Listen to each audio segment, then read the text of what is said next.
And I will now have Chloe, Jim, and I think we have Gail as well, although I don't see her now, um, who will be presenting on behalf of OARC.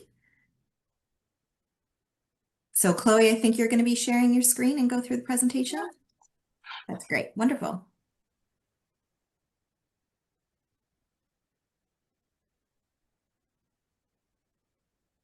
Okay. Hello, everyone. So my name is Chloe, and with me I have resident leaders Gail and Jim, also from the Ontario Association of Residents Councils. Before we dive into what our toolkit is about, I will start first with what is resident engagement? So we've created a resident engagement toolkit, and what we mean by resident engagement is the active incorporation of residents' needs, values, perspectives into home level decision making.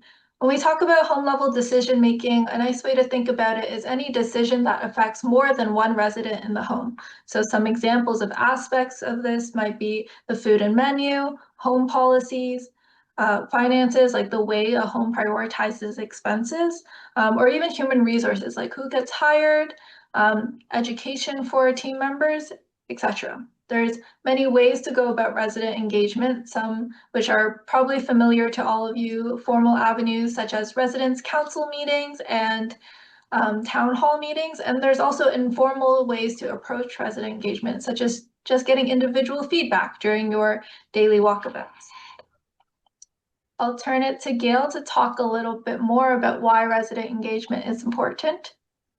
Yeah, thanks very much, Chloe. And I apologize, my camera's been disabled, so you'll have to just listen to my voice.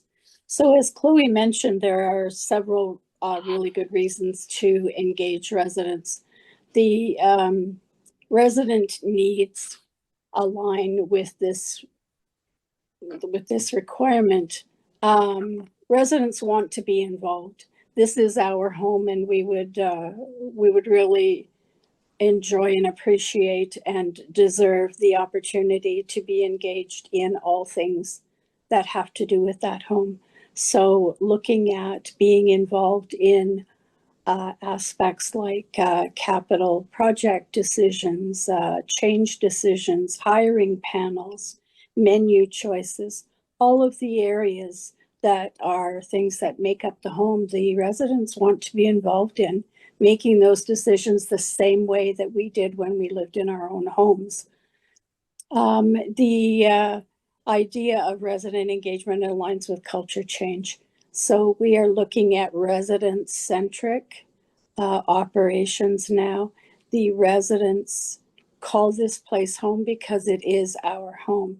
So they're looking for a collaborative way to work with management and staff to design and create a home that is where we want to live and are proud to live.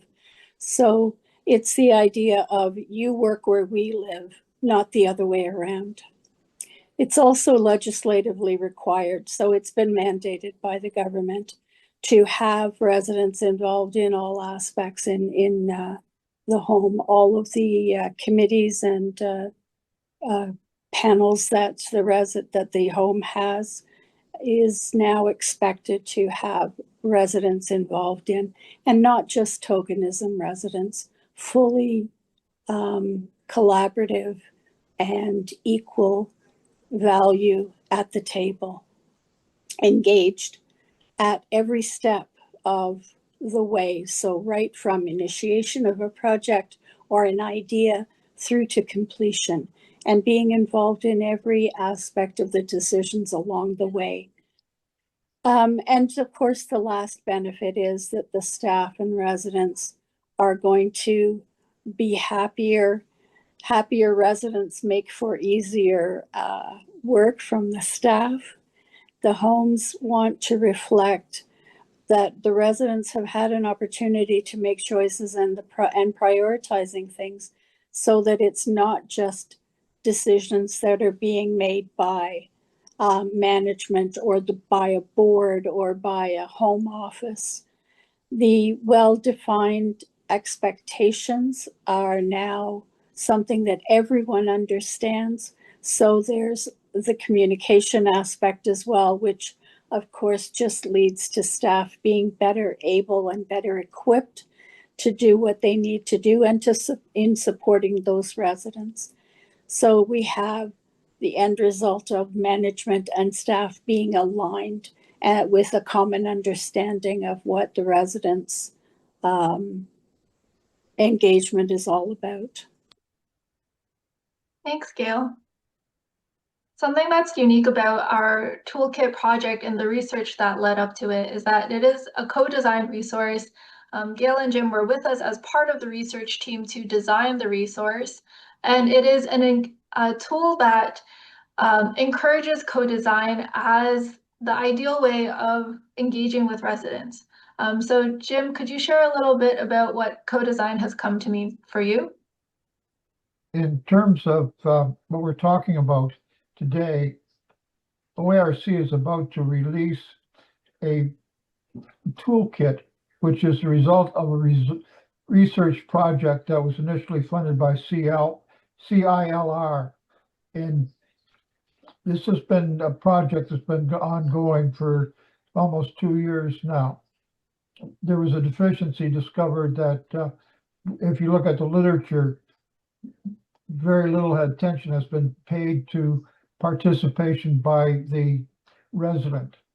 And if you're going to make good decisions, you need to involve the resident.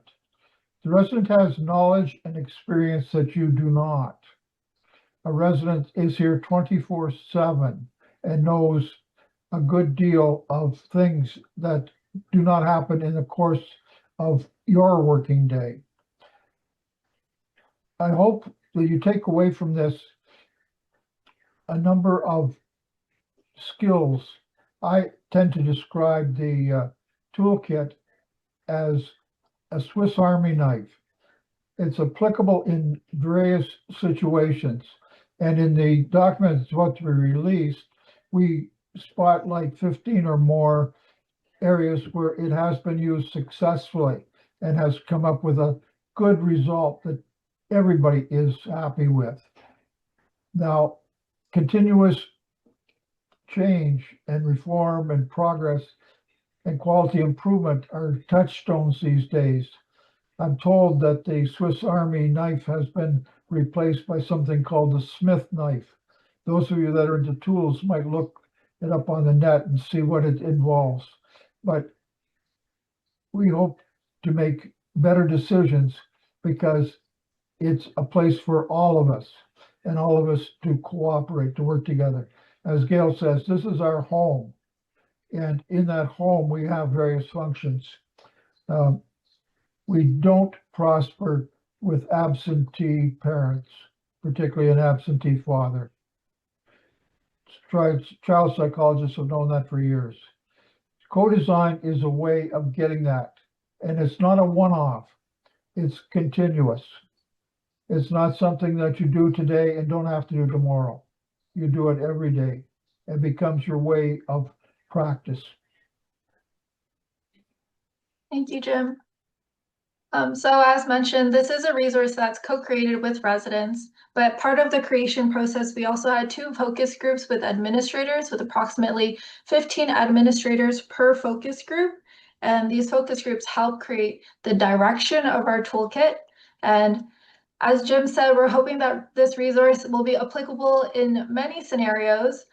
Inside, you'll find guiding questions and frameworks on how you can co-design and meaningfully engage residents. And my favorite part of this toolkit is the examples that includes. It has inspiring stories from real homes of how they engage with their residents in a meaningful manner. And with those stories, we have also included some tips to overcome common barriers. So Jim had already shared some of our findings from the research that led up to this toolkit of the gaps we found in our scoping review from literature from 40 years ago, showing a lot of the barriers that we still face today. And so with that, We're hoping that this toolkit will address some of those commonly listed barriers. We also had interviews that led up to this toolkit to get a sense of what resident engagement currently is, and those findings together is what made the bones of the toolkit. The toolkit will be launching February 2nd, so the QR code on here is our launch page. We encourage you to have it saved if you want first access to it, and if you want to hear more information and a more depth look of the toolkit, here are the upcoming workshops and webinars that we have. Thank you so much.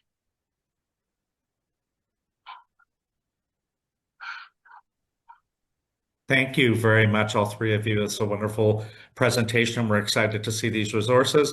I'll open the floor to questions. We have time for a couple questions. There's one already in here, and it said, are the teams and committees you mentioned, like the MOH required committees, falls, continents, etc.? What are you referring to? Was the question from the audience.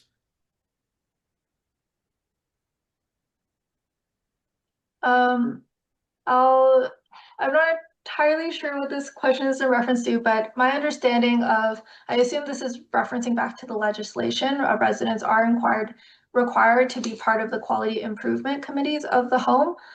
We do have a resource called Understanding Our Law on the Ontario Association of Residents Council's website. So if you want to know specifically the ways resident engagement is legislatively required in a very easily to understand matter, I would go to that Understanding Our Law document. Hopefully that helps. Thank you. Yeah, we can follow up with you and see if there was anything more. And then there's two comments really saying, Julie saying, this is an amazing resource. Huge thanks to the OARC. And from York Region, great work on this research project and toolkit. So kudos from the audience. Thank you so much. We're really excited to share it with everyone. Thank you again. We're so glad to have you. And if there's any further questions, I'm happy to follow up. But thank you for being here, all three of you again. It was fabulous to hear about this. Thanks for having us. Thank you Thank to you. Chloe, Jim, Gail, and to Sandra and Brad.